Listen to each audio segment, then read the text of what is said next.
महाराष्ट्राचे आराध्य देव छत्रपती शिवाजी महाराजांना वंदन करून, भारत रत्न डॉक्टर बाबा साहब अम्बेडकर ने वंदन करून आज के इस नागरिक कन्क्लेव में हम सबको आशीर्वाद देने के लिए उपस्थित माननीय श्री सुनील अंबेडकर जी, जो राष्ट्रीय स्वयंसेवक संघ के विद्यार्थी परिषद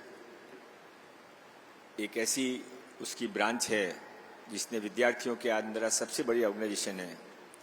उसमें पिछले कई सालों से उन्होंने हजारों युवकों को तैयार किया। अभी अखिल भारतीय प्रचार प्रमुख की जिम्मेदारी माननीय सुनील अंबेडकर जी के पास है, उनका आशीर्वाद हम सबको मिलेगा। श्री आशीष चौहान जी, एनएससी के एमडी सीईओ, आशीष जी के बारे में जब मैं वो वहाँ पर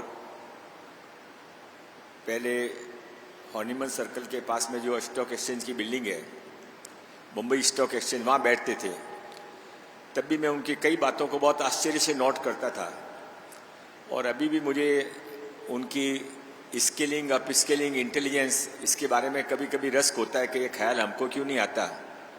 एक छोटी सी बात है, जहाँ पर हम बैठे हैं वो इस बिल्डिंग का एंट्री हॉल है। एंट्री हॉल भी नहीं, एंट्री हॉल तो अंदर है, शायद ये प्री एंट्री हॉल था। उसको प्री एंट्री हॉल को उन्होंने बॉल रूम में कन्वर्ट कर दिया, कन्वेंशन हॉल में कन्वर्ट कर दिया।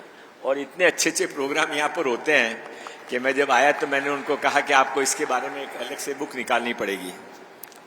श्री संजीव सान्याल जी, जो PMEAC के मेंबर हैं, आज उनका बहुत अच्छा गाइडेंस हम सबको मिला। और आप समझ सकते हैं कि जो प्रधानमंत्री कार्यालय में या प्रधानमंत्री से जुड़कर काम करते हैं, उनका सोच और वहाँ पर जो सिलेक्शन होता है, जिनको काम करने का मौका मिलता है, वो कितने इंटेलिजेंस होते होंगे। आज सारी दुनिया हमारे भारत की तरफ यदि देखती है तो उसमें कई सारी चीज़ों के अलावा इस बात का भी बड़ा महत्व है कि हमारा नेतृत्व एक ऐसा व्यक्ति कर रहा है जो कि हर तरीके से विश्व को नेतृत्व करने में सक्षम है, माननीय प्रधानमंत्री नरेंद्र भाई मोदी जी। आज जिनके निमंत्रण पे हम सब आए हैं, डायरेक्टर CPR जी, डॉक्टर रामानंद पांडे जी, उनके साथ बैठा था, तो उनसे कुछ जानने की कोशिश कर रहा था।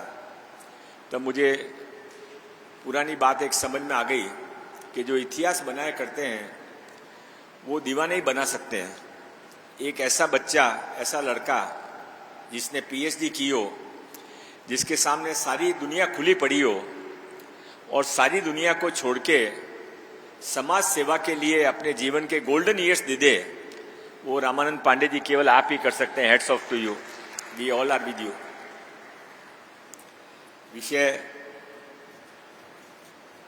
नागरिक से संबंधित है और इसमें काफी कुछ बोला जा सका है। मेरे को यहाँ क्यों बुलाया गया मुझे मालूम नहीं। एक तो इसलिए शायद बुलाया गया होगा कि मैं विद्यार्थी परिषद का बनाया हुआ एक कार्यकर्ता हूँ, इसलिए सुनील अंबेडकर जी के साथ बैठने का मुझे भाग्य कभी मिलेगा कि नहीं मिलेगा, इसलिए शायद मुझे ऑब्लाइज करने के लिए बुलाया गया, तो पता नहीं।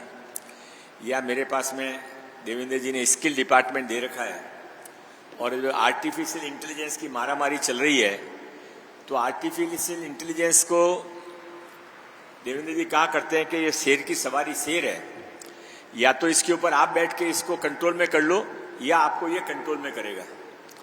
तो अपने को कंट्रोल में लेना तो क्या करना पड़ेगा। तो मैंने पांडे जी, रामानंद पांडे जी से पूछ रहा था कि भाई क्या करना पड़ेगा। ये तो ठीक है, सारी दुनिया बोलती है कि आर्टिफिशियल इंटेलिजेंस का चैलेंज भारत के सामने बहुत बड़ा है, पर इसको हैंडल कैसे करने का, इसका जवाब क्या है। तो इनका जवाब था अप स्किलिंग, स्किलिंग, और मुझे लगता है कि वो सही जवाब है और शायद इसलिए मुझे बुलाया गया, तो भी मुझे पता नहीं। या लास्ट एक जिसके बहुत कम चांसेज हैं कि मेरा पुराना बैकग्राउंड ये है कि मैं रियल एस्टेट से हूँ और भारत की बड़ी बड़ी टाउनशिप्स बनाने में हमारी कंपनी का रोल था। बाद में मैं फुल टाइम जब बीजेपी का मिनिस्टर बन गया तो मैंने वहाँ से बाहर निकल गया, तो मेरा कुछ थोड़ा बहुत उसके बारे में एक्सपीरियंस अभी भी मुझे याद होगा, ये सोचकर मुझे बुलाया गया है। पर बातें 3 हैं और जब मैंने इनसे पूछा पांडे जी से कि मेरे को समय कितना है, तो बोले 10 मिनट था, अभी घटा के 8 मिनट कर दिया गया है। तो अभी 8 मिनट में कैसे करूंगा मुझे पता नहीं है, पर ठीक है 1-2 मिनट बढ़ जाए तो चला के लीजिएगा आप। तो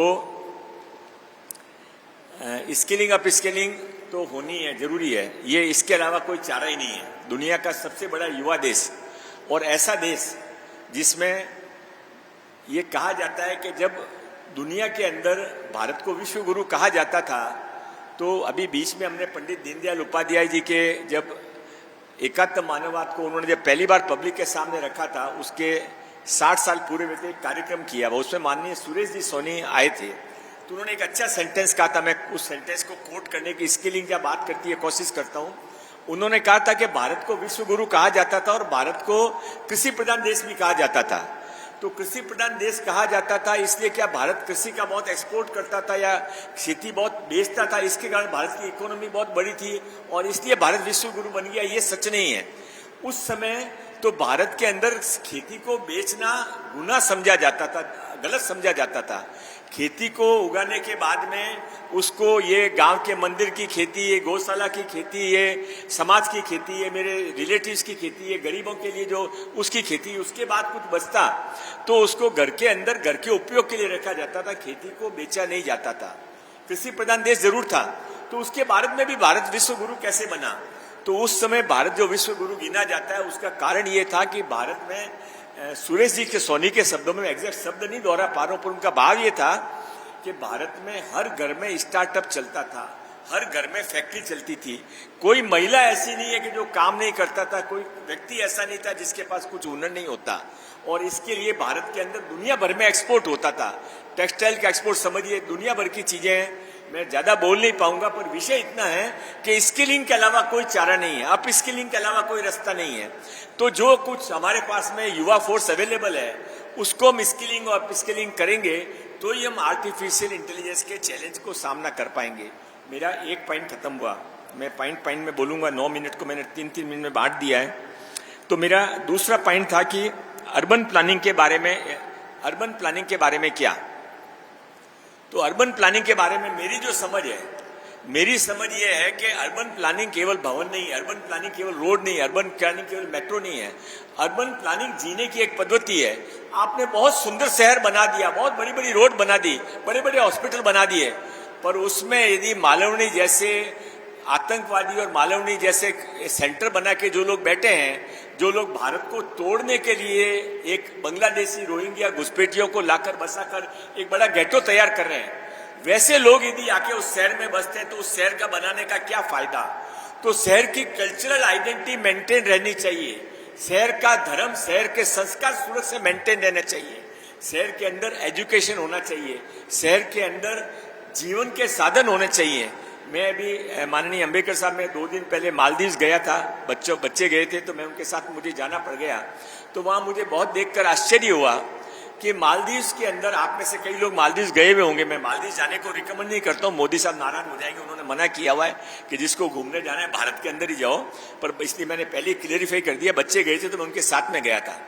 तो मालदीव के अंदर सारे आप देखेंगे तो इतना बड़ा टूरिज्म का विकास उन्होंने कर लिया, समुद्र के अंदर पूरे के पूरे डेवलपमेंट किया और वहां पर पूरी मालदीव के छोटे से मालदीव की पूरी इकोनॉमी फ्लोरिश करती है। हम नहीं कर सकते हैं क्या? तो हम क्यों नहीं कर सकते हैं? क्योंकि हमारे यहाँ देश के अंदर इतने सारे कोई IAS IPS ऑफिसर बैठे, तो मेरे पे नाराज मत होना। मैं आपको बताना चाह रहा हूँ कि इस देश के अंदर जितने कानून बनाए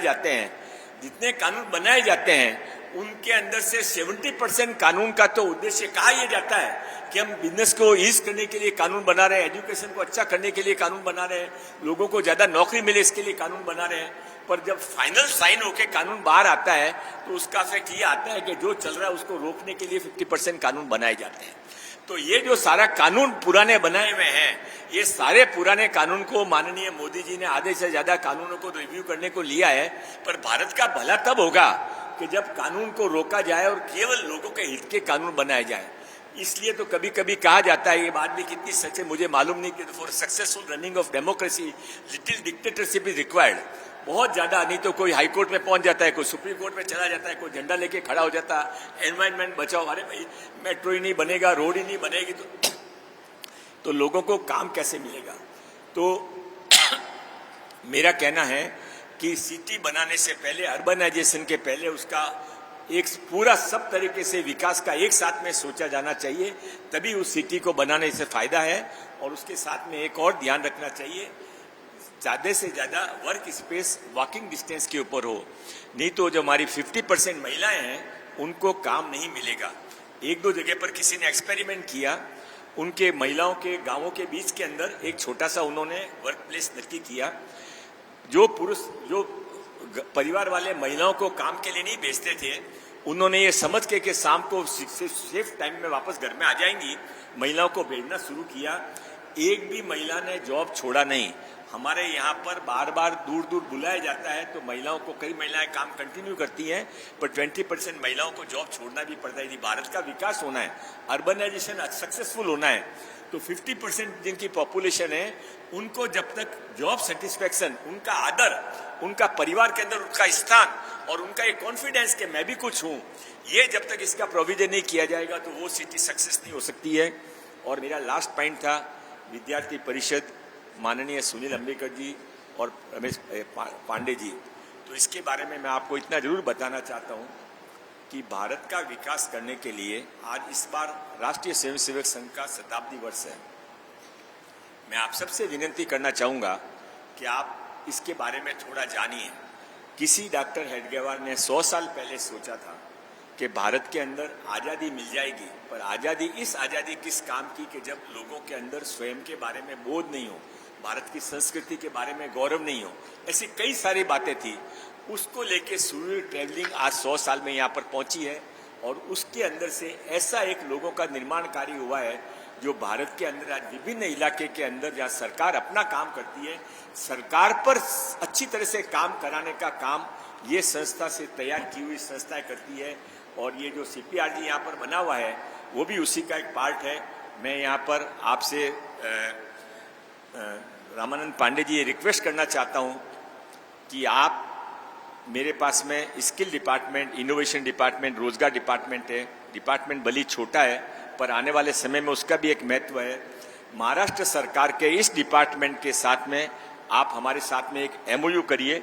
हम आपके साथ में शुरुआत में तो नॉन कॉमर्शियल MOU करेंगे, पर बाद में कॉमर्शियल MOU भी करेंगे, क्योंकि घोड़ा घास से यारी करेगा तो खाएगा क्या। आपको भी अच्छे लोगों को रखना है। और मेरी ये समझ बहुत स्पष्ट है कि ये बड़ी बड़ी जो फॉरेन कंपनियां यहाँ पर आती हैं, इंडिया में आती हैं, मैंने जो अंदाज़ा निकाला वो 1 लाख करोड़ से ज़्यादा कंसल्टेशन फीस यहाँ से लेकर फॉरेन में टैक्स बढ़ती है। हमारे यहाँ पर बच्चों को 5 लाख रुपया एक बच्चे के लिए लिया जाएगा, 2 लाख रुपया एक बच्चे को दिया जाता है। तो ये सब कहीं ना कहीं ठीक है, वो आए, उनका भी दिमाग का उपयोग है, पर दिमाग तो हमारे ही है, खाली पैसा प्रॉफिट उनके पास में जाता है। तो इसकी शुरुआत आपकी संस्था से करनी चाहिए। आप हमारे साथ में MOU करिए। और अगली साल यदि आपने कार्यक्रम वापस किया और आशीष चौहान जी ने मेरे भाषण को 2 मिनट लंबा किया, उससे नाराज नहीं होकर वापस बुलाया, तो उस समय सुनील अंबेकर जी के सामने अपन कह पाएंगे कि हमने नॉन कॉमर्शियल MOU को अभी कॉमर्शियल MOU में कन्वर्ट कर लिया है। और स्किल डिपार्टमेंट का सारा काम इस संस्था के माध्यम से, इनकी सलाह से चल रहा है, क्योंकि आप भारतीय सोच के लोग हैं, आप देश हित में सोचते हैं। आप तब का भी सोचते हैं कि जब आप इस धरती पे नहीं रहेंगे, 50 साल 100 साल के बाद, ये सब करने वाले लोगों के साथ में मिलकर ये कंट्री सक्सेस हो। और जो लोग यहाँ पर उपस्थित हैं, यहाँ पर उन सब से रिक्वेस्ट है कि आप सब इस संस्था के साथ में और जुड़ें। US के ऑफिशियल्स हैं, सिंगापुर के ऑफिशियल्स हैं, CJ के, स्वीडन के CJ हैं मिस्टर सरेन ऑस्टगर। मैं आप सबका यहाँ पर स्वागत करता हूँ। बोलने का मौका इसके लिए धन्यवाद देता हूँ। फिर मिलेंगे इस आशा के साथ में। जय हिंद, जय महाराष्ट्र।